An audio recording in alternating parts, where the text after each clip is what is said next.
Mohanavani Telugu podcast వింటున్న శ్రోతలందరికీ ధన్యవాదాలు. ముందుగా అందరికీ వినాయక చవితి శుభాకాంక్షలు. ఈరోజు వినాయకుడి గురించి కొన్ని విషయాలు మనం నేర్చుకుందాం. మన హిందూ ధర్మంలో చాలామంది దేవుళ్ళు, చాలామంది దేవతలు ఉన్నారు. అయితే ఒక్కొక్క దేవుడి దగ్గర నుంచి, ఒక్కొక్క దేవత దగ్గర నుంచి మనం నేర్చుకోవాల్సిన విషయాలు ఎన్నో ఉన్నాయి. అలాగే వినాయకుడిని చూసిన తర్వాత కూడా మనకి చాలా విషయాలు మనం నేర్చుకోవాలి, వాటిని అమలు చేయాలి. వాటి గురించి కొన్ని ఇప్పుడు మనం తెలుసుకుందాం. వినాయకుడు అంటే గణపతిని చూసి మనం ఏంటి నేర్చుకోవాల్సిన పాఠాలు ఏమిటనేది ఇక్కడ చూద్దాం.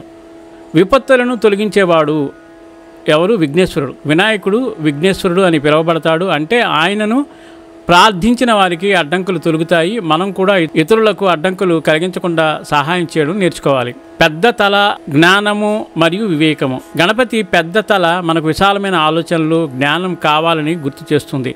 సమస్యలు వచ్చినప్పుడు చిన్న మనసుతో కాకుండా విశాల దృక్పథంతో పరిష్కరించాలని చెబుతుంది.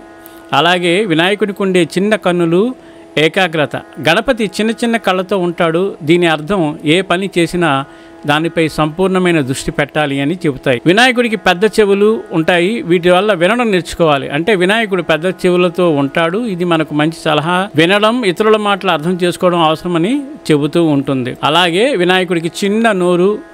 ఈ చిన్న నోరు ఏం చెప్తుందంటే తక్కువగా మాట్లాడాలి అని చెప్తుంది. గణపతికి చిన్న నోరు మనకు అవసరమైన మాట మాత్రమే మాట్లాడాలి అని పాఠం చెబుతుంది. ఎక్కువగా మాట్లాడకూడదు. అలాగే వినాయకుడికి ఏనుగు తొండం ఉంటుంది. ఏనుగు తొండం సర్దుబాటుకు మరియు అనుకూలతకు ఉపయోగపడుతుంది. అంటే గణపతి తొండము ఎటు వంగినా ఏ పని చేసినా సరిపోయేలా ఉంటుంది. దీని అర్థం ఏమిటంటే జీవితంలో అనుకూలత, సర్దుబాటు గుణం అందరికీ ఉండాలి.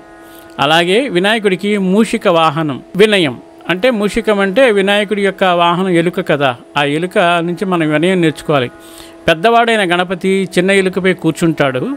దీని అర్థం మనకు ఎంత శక్తి, జ్ఞానం ఉన్నా వినయంతో ఉండాలి అని చెబుతుంది. అలాగే లడ్డూలు ఫలితం. గణపతి చేతిలో లడ్డూ ఉంటుంది. ఇది ధర్మబద్ధంగా కష్టపడితే మధురమైన ఫలితం దక్కుతుంది అని సూచిస్తుంది అన్నమాట. చివరిగా దీని సారాంశం ఏంటంటే వినాయకుడిని చూసి జ్ఞానము, ఏకాగ్రత, వినయము, సహనము, వినడం, తక్కువగా మాట్లాడడం, అనుకూలత, ధర్మబద్ధమైన కృషి అనే గుణాలను మనం అలవర్చుకోవాలి.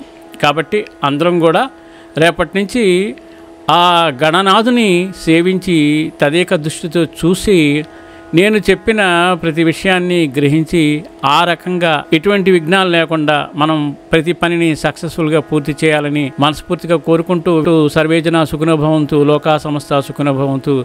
ధన్యవాదాలు. స్వస్తి.